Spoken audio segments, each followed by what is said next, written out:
На недавнем национальном Курултае глава государства правильно подчеркнул, что многим странам навязывали таковыми псевдодемократические ценности под вывесками международных организаций.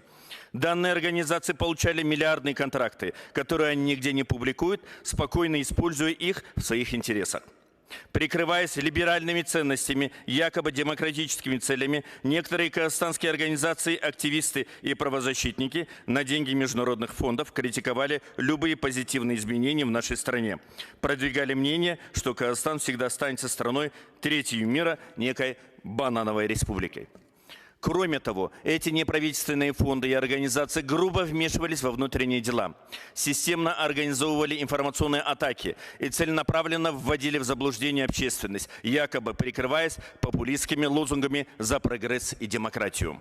Даже президент Соединенных Штатов Трамп начал работу по восстановлению традиционных моральных ценностей. Мы все понимаем, что наше государство нужно для истинных патриотов, которые работают во благо страны и соблюдают законы.